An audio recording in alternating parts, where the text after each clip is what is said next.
All right, welcome to the AdaptX Podcast, where we have conversations with individuals building accessible businesses, advocating for inclusion, or excelling in adaptive sports. Our intention is never to speak on behalf of those with disabilities, but to provide a platform to share their voice and amplify ideas for a more accessible world.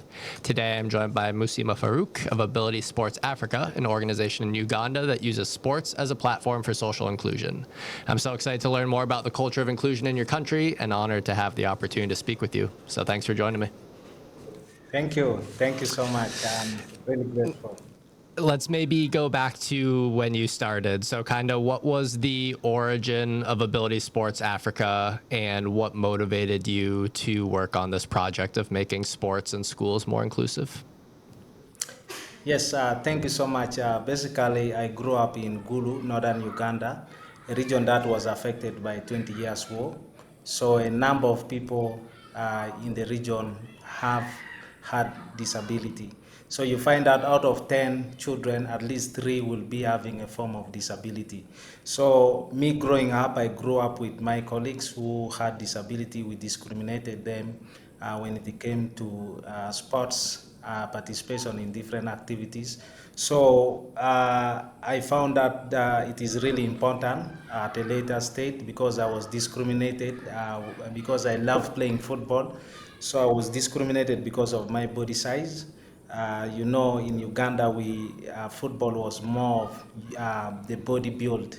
So I was very tiny, so I was dropped. No one thought about the skills I had.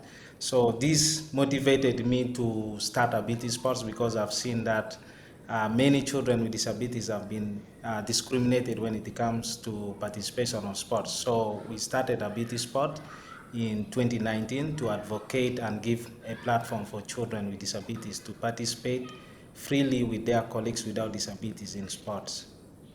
So it was a personal matter for you. You experienced a degree of discrimination in sports and you didn't want other people to kind of feel that way. Did you have formal schooling in terms of working with people with disabilities or fostering these inclusive environments, or did you learn it more so just through experience?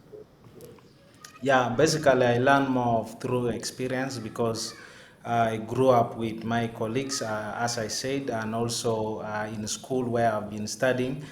Many children had disability, and we discriminated them a lot. So this was something that really gave me the power and gave me the passion to give a platform for them also to enjoy sports as other children without disabilities. So a core tenet of Ability Sports Africa is this concept of reverse inclusion, the idea that people with disabilities invite or include people without disabilities into their activities, which I know is a concept in the States here that has become more popular over the last few years. Where did you, I guess, come up with that concept, or where did you learn about that concept, and why do you think it's so important to teaching people without disabilities about inclusion? Yes, basically for me, I don't have a disability, and growing up with my friends who had disability, they started inviting me to play with them. I used to play basketball very well, so they gave me the opportunity to play wheelchair basketball. So I got that chance to sit on the wheelchair because I had negative attitude of sitting on wheelchair. There's a myth in our community that when you sit on wheelchair you might get disabled. So when I started sitting on wheelchair and playing, I really got disabled completely because I could not wheel the wheelchair, I could not bounce the ball at the same time. I became more disabled compared to my colleagues with disabilities because they were very fast, they can move, they can turn around, and for me it was really difficult for me. So this one really motivated me, and with time I became more comfortable playing wheelchair basketball. I'm the first person without disability to participate in the national wheelchair basketball tournament in Uganda. So giving me this opportunity that they gave me, that okay, you can play, because we know this is a game that we saw our different abilities, and this one motivated me to come with this concept of reverse inclusion, where people, our children with disabilities, will be empowered to take up leadership roles. So this gives them the confidence, this gives them the leadership role, and it creates a social environment whereby these children with disabilities, they will be looked at as professional, as people who know what they are doing best, and it will change. Definitely it has been changing the negative attitude their peers with disability without disabilities have been having on children with disabilities in the community. So right now there's a lot of social inclusion, there's a lot of games played together, and they have made friendship and they are living, and no one is looking at the other person's disability. So that is the beauty of the concept, because it brings them together, it creates the leadership. Yeah. Yeah, I had a similar experience a few weeks ago when I played wheelchair tennis for the first time.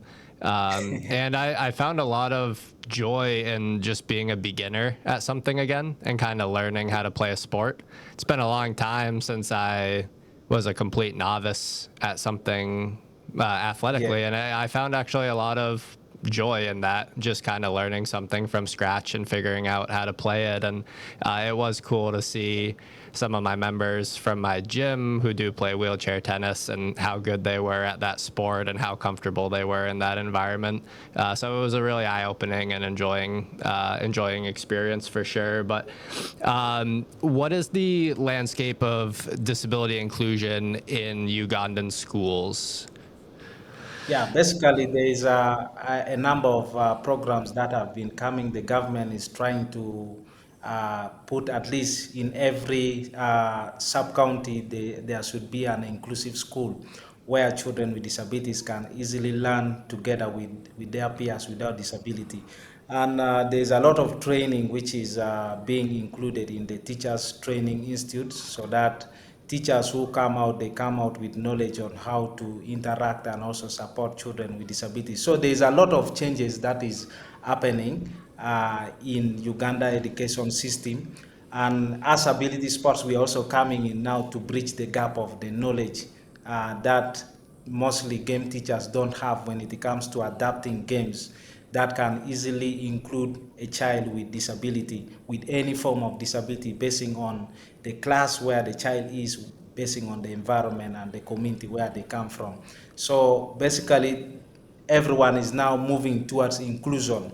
We are talking inclusion and we are trying to put it into practice, not into black and white. So we want to put it into practice to ensure that the inclusion is realized.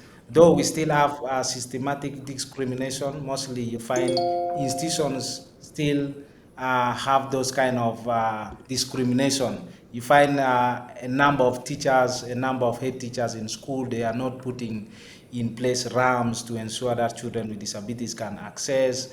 The toilets are not accessible, and also learning materials are not in place. You find children with visual impairment, they are in class, but there are no braille papers, there are no slates, there are no braille machines in place to ensure that these children can easily learn. And also you find that in children with hearing impairment, also they are having a lot of challenges when it comes to having teachers who really specialize, because when you check the Ugandan system, they are pushing inclusion, but when it comes to sign language and braille, it is optional. They give them as an option. So most of the teachers don't take much interest. But as the disability movement, we are trying to push that it has to be something which is compulsory, because a teacher will at least meet a child with disability, and it will become more easier for them to accommodate them in their programs.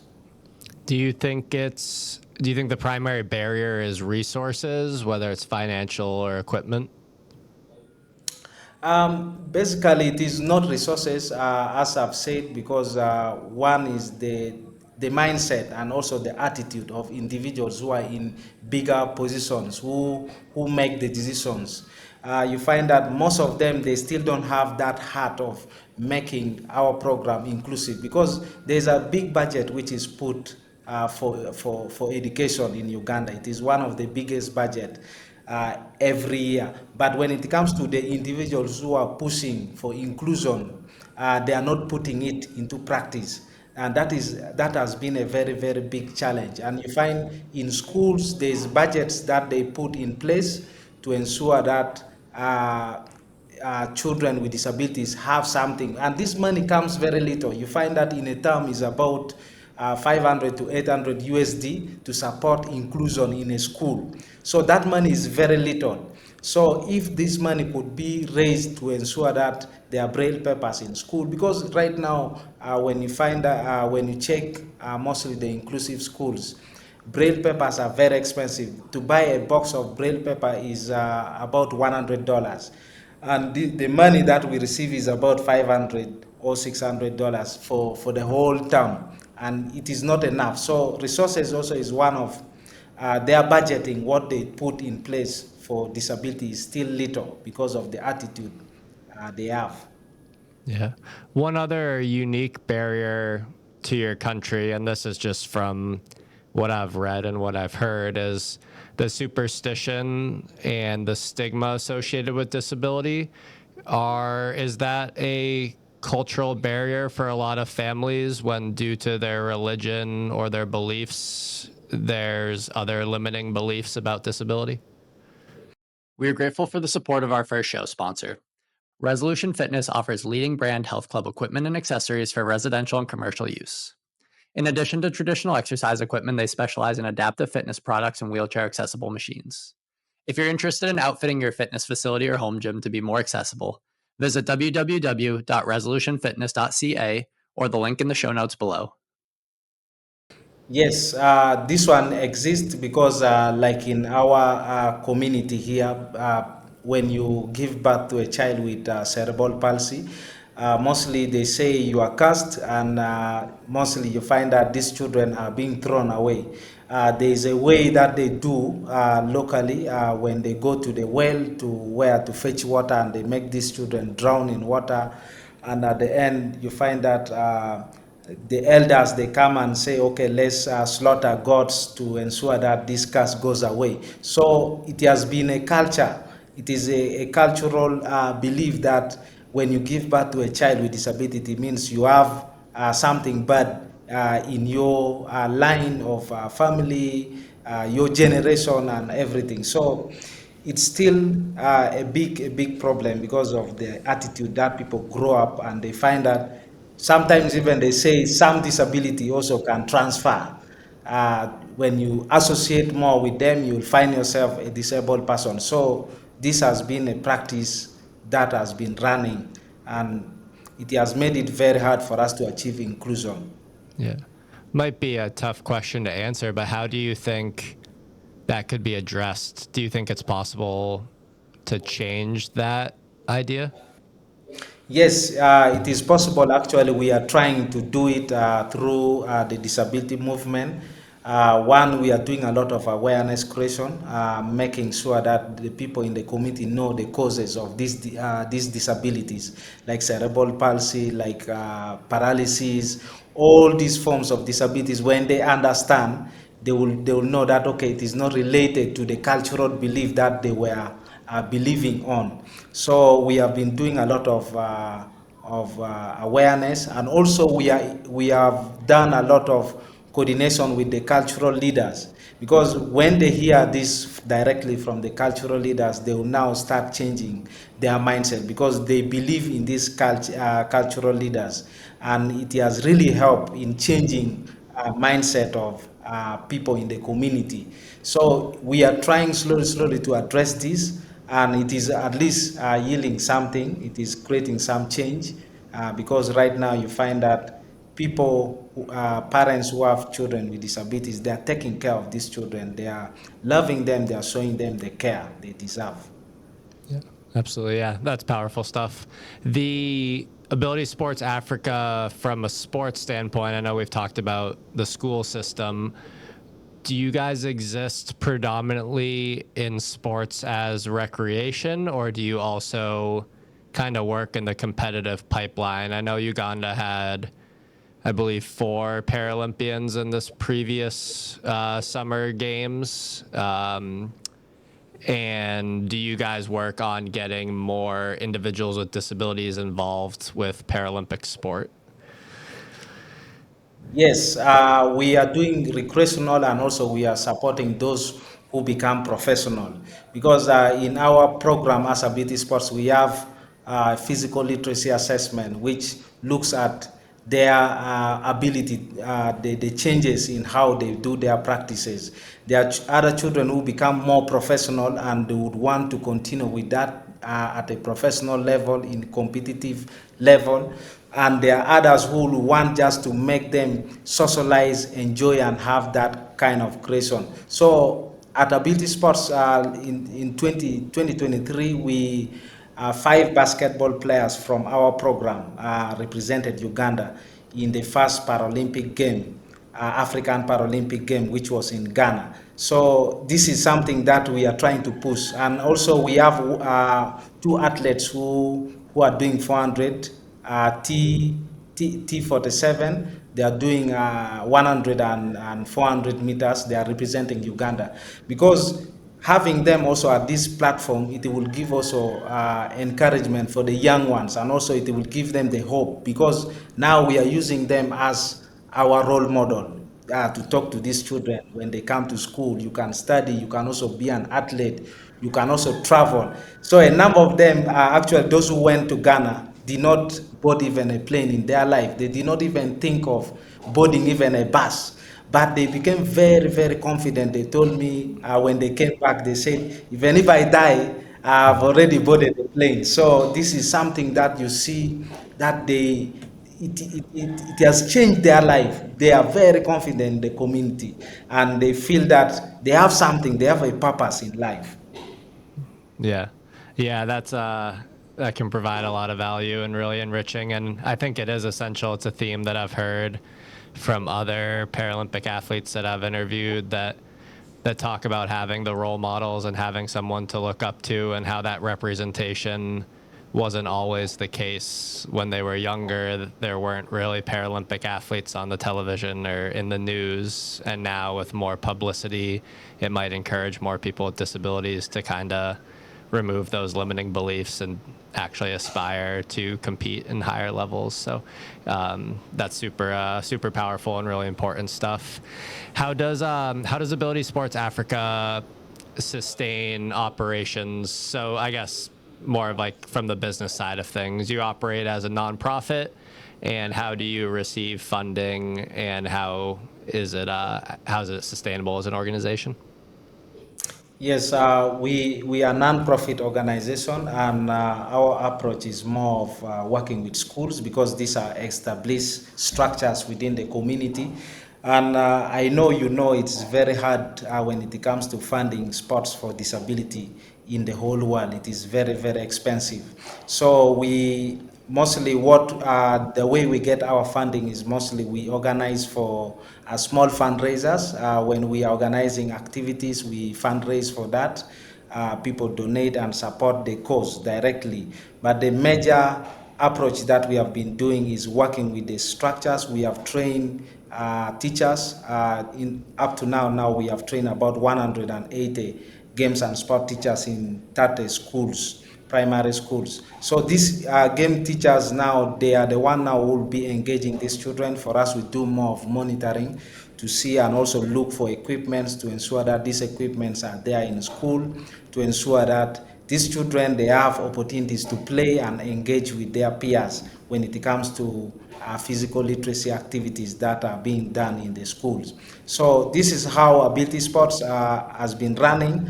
We have also passionate people who have given their time. They love sports. Like me, I don't get paid for what I'm doing. I just love doing it. I do it whenever I'm with children. I feel happy. It is something that gives me the safe space for me and also for the children. We play, we engage, and yeah, we are all driven by passion. We have a team of 5 coaches who love to do this. They don't care whether they are paid or they are not paid. That is what we majorly do to ensure that our children with disabilities are fully participating in sports. Yeah, love that. What are your goals organizationally for the next few years? I guess, how do you see the organization progressing and growing? Yes, we because when we started the organization, we looked at a bigger picture, because Ability Sports is the first organization in Africa that is focusing on inclusive sports. So the reason why we had to put it Africa, because we want to grow and share this concept so that our children in other countries can also have this opportunity to participate in sports. Because in our organization, we say disability has no boundary. If a child has a cerebral palsy in Uganda, it's the same as a child in Kenya, Tanzania, in Ghana, in Nigeria. So we want this concept to go out to many countries within Africa, so that our children and youths with disabilities can progress in sports, can become more professional, and also it will contribute to development of Paralympic Games in Africa. Yeah. This conversation was facilitated by Max here to a degree. How did you connect with Max, and how can other people get involved in supporting the mission, whether it's coming all the way to Africa or whether it's maybe just supporting it from afar? Yes. So basically, one of our ways of also ensuring that we can get funding is that we work through volunteers, people who are also passionate about sports, who would want also to share, and also who would want also to learn from us. So Max is here to support us and also learn from us, so that he can also replicate this in other countries that he would want to support. Currently, he's working with one organization in Nigeria. So we are really happy to share what we are doing here so that he can replicate it.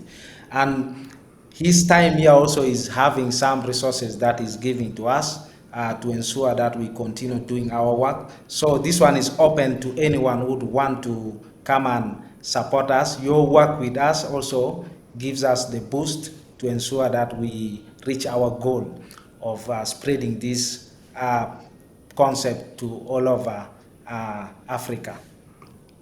How do you measure the success of the organization? Like what metrics are you looking at? Is it number of people who participate?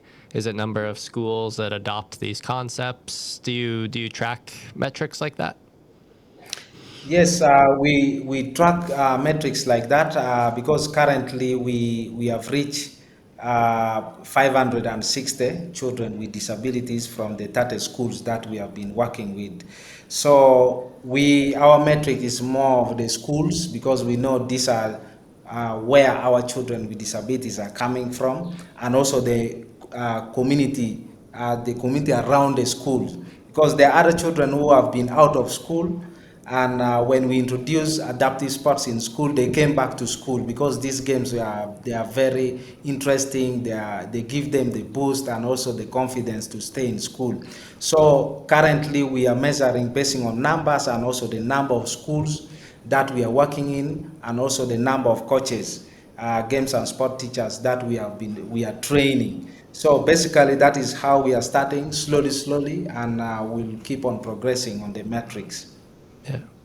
One thing that I've been working on is organizing inclusive road races, so running races, wheelchair races around our country here in the States.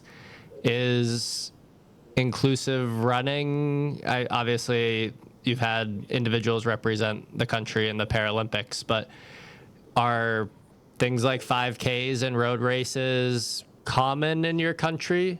And do they ever include people with disabilities in them? Yes, we have a number of companies that are trying to create that inclusion. Telecom companies, they have been trying to push for that. So whenever they organize for races, they give opportunity slots for persons with disabilities also to participate effectively in. So basically, that is for ability sports. We are doing inclusive marathon where we pair people with disabilities and those without disabilities together to run. So someone who is blind will have someone who is a guide to run with them. So those on wheelchairs, those who cannot push their wheelchair, they will be pushed around. So this one is to show togetherness and support that the community would need to make a better environment for everyone. Yeah, absolutely. If people wanted to follow the work that you do, what's the best way? I mean, our audience is predominantly in the States, so what would be the best way for them to follow updates about Ability Sports Africa website, social media? Yes, we have our Instagram page where we post every activities that we do. It is more updated. We have the website in case you want to know more about the organization and also you want to donate to us. We have a link where you can donate to the organization and support us. Or if you want to volunteer, also we have a link that you can write directly to us. We are welcoming. We love to meet new people so that we learn and also expand this great concept. Yeah. Yeah, it's awesome to hear about it. It's cool for me to be able to have a conversation with someone across the world about these same topics and these same things that I'm working on here. It really shows that disability inclusion, like you said, doesn't have any boundaries. And I'm looking forward to kind of staying in touch and following the work that you do and seeing all the lives that you all impact. So I really appreciate it and appreciate the conversation and your time. Thank you. Thank you so much. Thank you for listening to the AdaptX Podcast. Our effort to amplify the ideas of our guests and create more inclusive and accessible industries is futile unless these episodes reach a larger audience. If you enjoyed our discussion today, please leave us a rating or a review on whichever platform you use. And if you would like to learn more about AdaptX, the course that we teach to health and fitness professionals and the projects that our organization is working on, you can subscribe to our newsletter through our website, www.adaptx.org. Until next Monday.